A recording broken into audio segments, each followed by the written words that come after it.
Hello, Oliocha, Mambo, Wuchonening? Wow, 4 languages just to say hello? These languages are all extremely common in Africa, sub-Saharan Africa, well, in Uganda. People often think of Africa as one place where everyone and everything is the same and full of lions.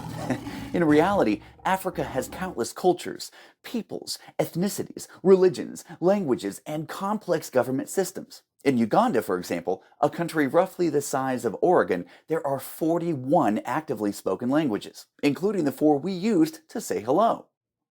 Previously, we studied how industrialization drove European nations to increase production of manufactured goods. Today, we'll uncover how these nations invaded Africa to seize raw materials, using a policy called imperialism. Imperialism occurs when a stronger country dominates a weaker country's politics, economics, or cultural landscape. Our goal today is to answer the 3 following questions. What was Africa like before European colonization? Why were Europeans motivated to colonize Africa? What were some of the consequences of European colonization of Africa? Be sure also to keep this big picture question in the back of your mind. Why do some people, groups, or societies feel superior to others? What effects can this have on the world? Well, what are we waiting for? Tugende, let's go!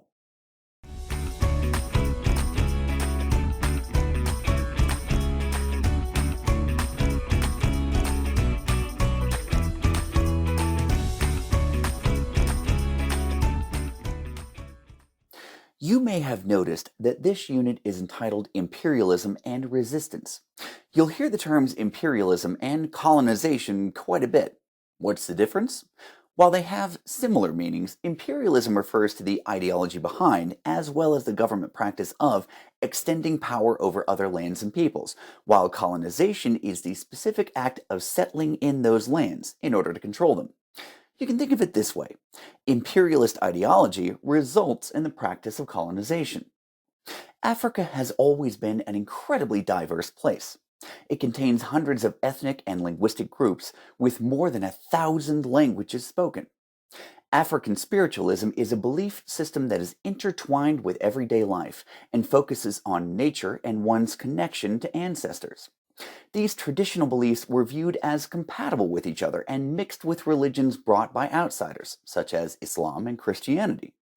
Communities ranged in size from large empires to independent villages. The Buganda Kingdom, for example, grew to be the largest monarchy in Eastern Africa in the 18th and 19th centuries. It was a powerful and highly organized nation, with a kabaka, or king, that ruled over much of what we know today as Uganda. Throughout the 15th and 16th centuries, African armies successfully defended their territories from Europeans. Still, in the mid-19th century, Europe controlled 10% of Africa, primarily coastal lands used to support the slave trade. Geographically, Africa has an incredibly diverse landscape, from the largest desert in the world to thick rainforests and even snow-capped mountains. Massive rivers contain intense rapids and quickly changing flows. It is extremely resource-rich, with massive diamond, oil, and rare mineral deposits. This landscape provided opportunities for many communities to rely on subsistence agriculture, small farming practices aimed at feeding a family rather than selling agricultural products. Economically, most African tribes and communities traded for the items they needed within Africa itself. Trade networks were highly specialized. For example, the Chokwe people were known for exclusively trading ivory and beeswax collected in the Angolan highlands. Africa was not economically isolated. Beginning in the 5th century, the trans-Saharan trade route was extremely lucrative, and Eastern African kingdoms gained wealth from the Indian Ocean trade route until the 1500s. A few hundred years before, in Western Africa, Mansa Musa was known as the wealthiest man to ever live. Let's pause the video here and reflect on our first guiding question. What was Africa like before European colonization?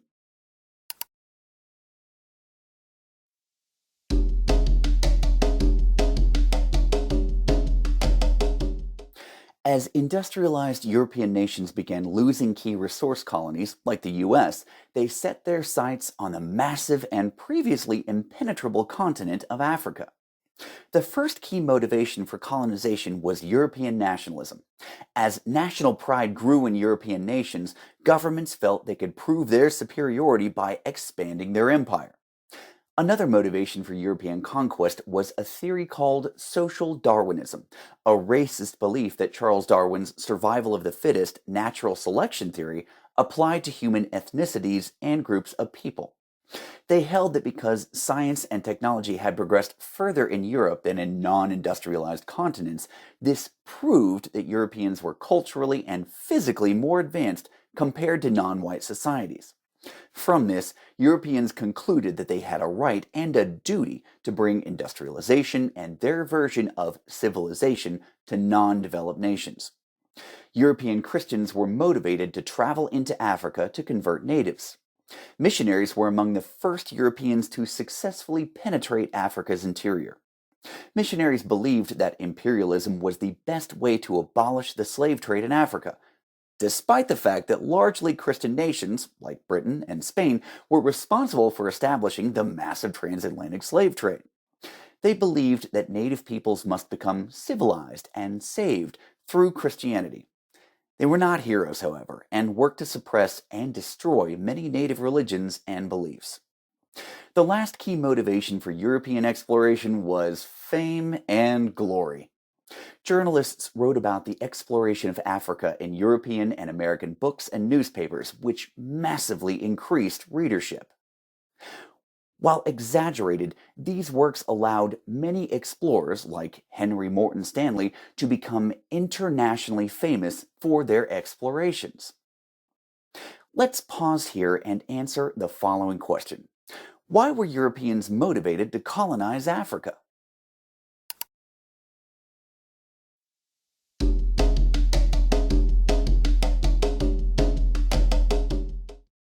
After years of fear of disease and resistance by powerful African kingdoms, Europe was finally able to succeed in their goals after achieving major advances in technology and medicine. Technological superiority came with the world's first automatic machine gun, which African forces couldn't compete with. The steam engine allowed them to navigate previously impenetrable rivers on steam-powered boats. Europeans later built railroads, allowing for easier communication and control within Africa. Medically, Europeans began using quinine, found in tree bark by Quechua people in South America as early as the 16th century, to treat malaria, a devastating mosquito-borne illness. Europeans found wealth and resources when they began conquering Africa, but the negative consequences of imperialism were immediately felt by the African people. The most brutal example was King Leopold II of Belgium and the Congo. Leopold II sought to find a colony where he could obtain absolute power and huge financial gains. To do so, he commissioned Henry Morton Stanley to help him acquire territory in the Congo. Stanley tricked local Congo River Valley tribes in the late 1800s into signing treaties with Belgium that gave King Leopold II total control of the land. Leopold II claimed he took control of the territory that was 80 times larger than Belgium to abolish slavery and promote Christianity, but in actuality, the colony was used as a source of profit. New tire technology for bicycles and cars led to an increase in the demand for rubber, which was plentiful in the Congo. The Belgians forced the Congolese into trees with a machete to collect sap from rubber trees. If they failed to meet their quota, the amount of sap required by their supervisor, they would face the unimaginable consequence of having their own hand, or the hand of a loved one, cut off. During Leopold's rule, an estimated 10 million Congolese were killed. After the horrible conditions of the Congo Free State were exposed, the Belgian government took control of the colony in 1908 to prevent further tragedies. Unfortunately, while some of the terrible practices were addressed, Belgium continued to exploit the colony in a similar way. While the Congo would eventually become independent, the lasting effects of colonization can still be felt today.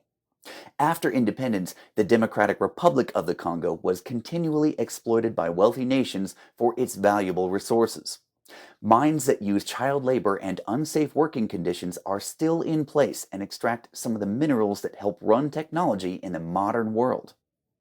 Let's pause here and reflect on the example of the Congo. Record your answer to the question, what were some of the consequences of European colonization in Africa?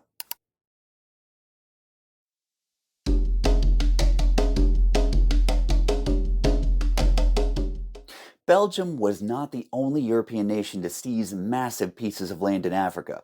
We will learn more about this scramble for Africa in our next lesson as we continue to explore imperialism and its consequences. We will also learn about the resistance that led to independence, development, and brighter futures for many African peoples.